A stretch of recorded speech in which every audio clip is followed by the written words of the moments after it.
Hello, बार बार जो है cut रहा है। चलिए, तब वो जो भ्रम ज्ञान मानने वाले ये कहते हैं कि ज्ञान व्यवहार का संपादक होता है। संवादी प्रवृत्ति और विसंवादी प्रवृत्ति दो प्रकार की प्रवृत्ति होती है। विसंवादी प्रवृत्ति का जनक जो ज्ञान है वो भ्रांतिक ज्ञान है। संवादी प्रवृत्ति का जनक जो ज्ञान है वो यथार्थक ज्ञान है। यतः विसंवादी भी प्रवृत्ति होती है। विसंवादी प्रवृत्ति का मतलब तात्पर्य क्या है उसको स्पष्ट समझ लेना चाहिए कि यद विषयक ज्ञान है तद विषयक व्यवहार का संपादन ना हो परंतु प्रवृत्ति हो, वो उस प्रवृत्ति का जनक जो ज्ञान है वो विसंवादी प्रवृत्ति जनक ज्ञान है। सुक्ति रजत विषयक जो ज्ञान है वो सुक्ति रजत विषयक प्रवृत्ति का जनक है, परंतु व्यवहार रजत विषयक व्यवहार की संपत्ति नहीं होती। इसलिए यह जो ज्ञान है यह विसंवादी ज्ञान है। हेलो, बार बार कटिए रहा है का? हेलो, यहाँ पर कोई नहीं दिखाई। आज तो बहुत। ए सोनू मोनू, हेलो, देखो लाइव हो रहा है, कुछ कमेंट नहीं आ रहा। लाइव तो दिखाई दे रहा है परंतु कमेंट नहीं आ रहा। कनेक्ट नहीं मतलब कोई नहीं सुन रहा है का? लाइव अभी कोई है नहीं। हैं? कोई है नहीं, एक आया। अच्छा, अब आया कोई है। चल रहना चाहिए। तो विसंवादी प्रवृत्ति होती है, तो विसंवादी प्रवृत्ति का जनक भ्रांति ज्ञान तो माना जा सकता है, परंतु भ्रांति जो भ्रमात्मक ज्ञान है उस भ्रमात्मक ज्ञान का विषय भी कोई होता है पूर्ववर्ती, यह कैसे हो सकता है? तो विसंवादी प्रवृत्तियाँ भ्रांति ज्ञान सिद्ध है, भ्रांति ज्ञान मानना पड़ेगा, क्योंकि संवादी प्रवृत्ति तथा विसंवादी प्रवृत्ति उभय विध प्रवृत्ति होती है, परंतु तस्य प्रातिभाषिक तत्कालोत्पन्न रजतादि विषयकत्वे न प्रामाण्यम अस्ति। परंतु वो जो ज्ञान है, जो प्रातिभाषिक ज्ञान है, विसंवादी प्रवृत्ति का जनक जो प्रातिभाषिक ज्ञान है, वो प्रातिभाषिक ज्ञान प्रातिभाषिक तत्कालोत्पन्न रजत विषयक है, इसमें कोई प्रमाण नहीं। वो तत्कालोत्पन्न प्रातिभाषिक तत्कालोत्पन्न रजत विषयक नहीं है, अपितु अस्मृति भी अस्मृत रजत विषयक है, हाटकस्त रजत विषयक है, ये ख्यातिवादी कहेगा। और विज्ञानवादी कहेगा ज्ञान रूप रजत विषयक है, पूर्ववर्ती रजत न है, न प्रातिभाषिक तत्कालोत्पन्न रजत कोई उत्पन्न होता है, तद विषयकत्व में कोई प्रमाण नहीं।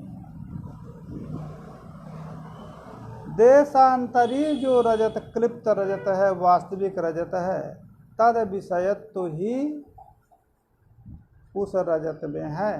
ये अन्यथा ख्यातिवादी नैयायिक कहेगा कि भ्रमात्मक ज्ञान तो होता है, परंतु भ्रमात्मक ज्ञान जो होता है वो क्लिप्त हाटकादि स्थित जो वास्तविक रजत है तद विषय की ही होता है। वो रजत का विषय प्रातिभाषिक तत्कालोत्पन्न कोई अन्य रजत नहीं होता है। इसमें आक्षेप सिद्धांततः किया जा रहा है वेदांत सिद्धांत से कि वो जो हाटकस्त रजत है, कृत जो हाटकस्त रजत है, तद विषयकत्व भ्रांति ज्ञान का कैसे होगा? क्योंकि वो तो इंद्रिय सन्निकृष्ट है नहीं, तो प्रत्यक्ष विषयता उसकी होगी नहीं। तब उसके लिए कहा उन्होंने कि ज्ञान लक्षण प्रत्याशक्ति, इंद्रिय सन्निकर्ष हाटकस्त रजत का ना रहे, परंतु ज्ञान लक्षण जो प्रत्याशक्ति है, वो ज्ञान लक्षण जो सन्निकर्ष है, उस ज्ञान लक्षण सन्निकर्ष के द्वारा उस हाटकस्त रजत का प्रत्यक्ष होता है। इंद्रिय सन्निकर्ष हो गया ज्ञान लक्षण प्रत्याशक्ति से। जिस प्रकार से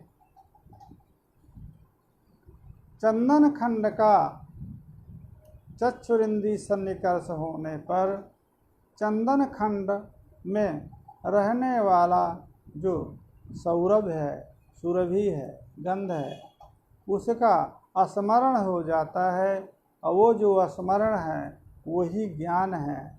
तद ज्ञान सन्निकर्ष, ज्ञान लक्षण सन्निकर्ष के द्वारा सौरभ का प्रत्यक्ष माना जाता है। उसी प्रकार से इस स्थल में भी पूर्ववर्ती जो सुक्ति है, उसके चाकचक्य संदर्शन से रजत का, वास्तविक रजत का स्मरण हो जाता है। अब वो जो स्मरण है उस स्मृति रूप, स्मृति ज्ञान रूप जो प्रत्याशक्ति है, सन्निकर्ष है, उस सन्निकर्ष से वो रजत सन्निकृष्ट हो जाता है। ये उनका पक्ष है। तो हाटकस्त रजत का सन्निकर्ष हुआ, पूर्ववर्तिता कैसे उसकी सिद्ध होगी? तो पूर्ववर्तिता साधन के लिए अनुमान का प्रयोग करते हैं। इदम रजत विषयकं ज्ञानम पूर्ववर्ती विषयकम रजतार्थिनः रजत विषयक प्रवृत्ति जनकत्व। यद यद पूर्ववर्ती प्रवृत्ति जनकम तत्तद पूर्ववर्ती विषयकम। जो ज्ञान पूर्ववर्ती प्रवृत्ति का जनक होता है, वो ज्ञान पूर्ववर्ती विषयक होता है। इस अनुमान प्रमाण के द्वारा रजत विषयक ज्ञान में पूर्ववर्ती विषयत्व साधन करना। अतः पूर्ववर्ती विषयता सिद्ध हो जाने के बाद पूर्ववर्ती प्रवृत्ति होगी। प्रत्यक्ष बता दिया उसकी। अब इसी पर आक्षेप सिद्धांत के पक्ष से किया जाता है कि यदि ज्ञान लक्षण प्रत्याशक्ति का पूर्व में खंडन किया गया है, ज्ञान लक्षण प्रत्याशक्ति कोई सन्निकर्ष नहीं है, अपितु जो चंदन खंड का इंद्रिय सन्निकर्ष हो जाने के बाद उसमें सौरभ का अनुमान होगा। यहाँ पर उसका खंडन बता रहे हैं कि ये ज्ञान लक्षण प्रत्याशक्ति भी सन्निकर्ष यदि आप मानेंगे तो बन्ध्यादि का भी प्रत्यक्ष हो जाएगा। क्यों? बन्ही और धूम का साहचर्य प्रत्यक्ष गृहीत है, तो धूम दर्शन तद सहचरित जो तद व्यापक जो बन्ही है, यद बिना अनुपन्न है धूम, उसका स्मारक हो जाएगा, बन्ही विषय का स्मृति हो जाएगी। वही स्मृति को आप सन्निकर्ष कहते हैं, तो वो स्मृति रूप ज्ञान लक्षण सन्निकर्ष से बन्ही भी सन्निकृष्ट हो जाएगा, तो बन्ही का प्रत्यक्ष ही होगा। अब जिस इंद्रिय सन्निकृष्ट वस्तु के लिए तद सहचरित धूमक ज्ञान से अनुमान करते हैं, उस अनुमान की कोई आवश्यकता नहीं है। तो जब ज्ञान लक्षण प्रत्याशक्ति आप मानेंगे, तो ज्ञान लक्षण प्रत्याशक्ति से आपका बन्ही का भी प्रत्यक्ष हो जाएगा, तो अनुमान मात्र का उच्छेद हो जाएगा, अनुमान प्रमाण की कोई आवश्यकता नहीं रह जाएगी। इस प्रकार से ज्ञान लक्षण प्रत्याशक्ति का खंडन किया इन्होंने। ज्ञान लक्षण प्रत्याशक्ति से प्रत्यक्ष जो क्लिप्त रजत है उसका नहीं हो सकता, अतः यहाँ जो रजत का प्रत्यक्ष हो रहा है वो रजत प्रातिभाषिक तत्कालोत्पन्न रजत है।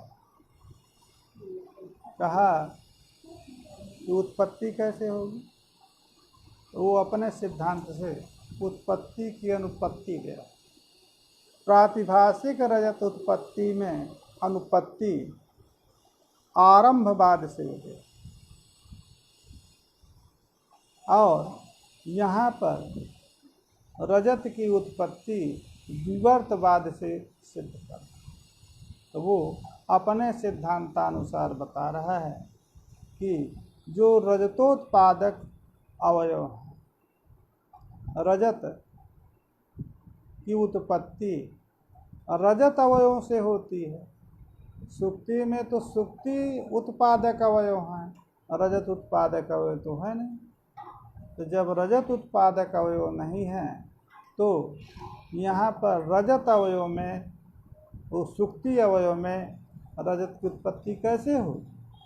न रजोत्पादका नाम रजत अवयवानाम अभावे, रजत उत्पादक रजत अवयवों का अभाव है सुक्ति में।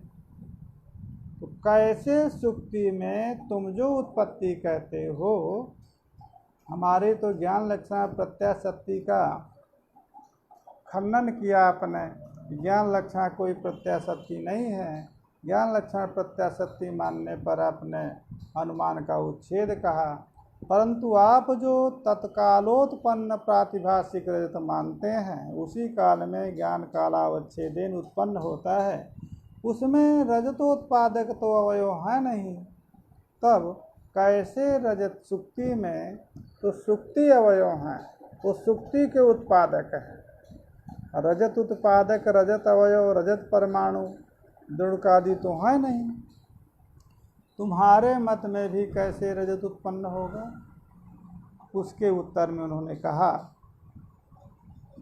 देखिए, ये जो प्रातिभाषिक रजत है, हम प्रातिभाषिक रजत कहते हैं।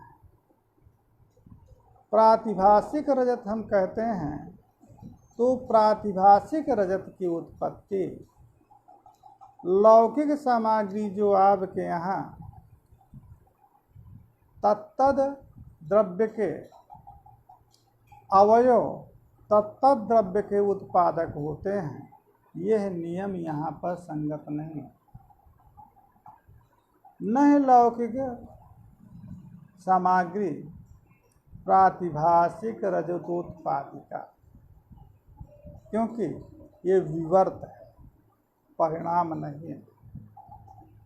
ये तो परिणाम बाद में माना जा सकता है, क्योंकि परिणाम जो है अवयव का अवयव के रूप में परिणाम होता है। अवयव आरंभक हैं और परिणत जो है कार्य है। तो वो, क्योंकि ये जो लौकिक सिद्ध सामग्री है, ये लौकिक सिद्ध सामग्री तो लौकिक कार्यों के लिए हो सकती है। प्रातिभाषिक पदार्थ जब मानेंगे तो विवर्तवाद मानना पड़ेगा। अतात्विक परिणाम प्रातिभाषिक, अतात्विक परिणाम में ये उसके आरंभक कार्य के आरंभक रहें ऐसी कोई अपेक्षा नहीं। किंतु यह जो रजतोत्पादिका सामग्री प्रातिभाषिक कार्य उत्पादक सामग्री लौकिक सिद्ध सामग्री लौकिक कार्य सामग्री से भिन्न है। लौकिक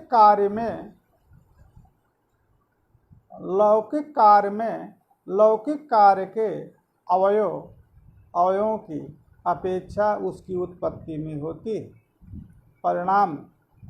परंतु जब अतात्विक कार्य कहेंगे, विवर्त मानेंगे, तो वहाँ पर उसकी अपेक्षा नहीं हो, किंतु विलक्षण। उस विलक्षण जो रजत है, उस रजत की उत्पत्ति जो है का प्रतिपादन अगले होगा। यही ग्रंथ को परिसमाप्त करते हैं। कल अष्टमी का अवकाश रहेगा। परसों कैसे जो विलक्षण है, जो विवर्त कार्य है, वो विवर्त कार्य कैसे वेदांत में उत्पन्न माना जाता है, विवर्त कार्य के कारण सामग्री क्या होती है, यहाँ पर जो रजत है वो अतात्विक परिणाम है, प्रातिभाषिक कार्य है, उस प्रातिभाषिक कार्य की उत्पत्ति कैसे होती है, इसका प्रतिपादन यहाँ पर ग्रंथकार आगे करेंगे। समय समाप्त होने वाला है। 5 मिनट में सब कुछ नहीं होगा, इसलिए अब इसको आगे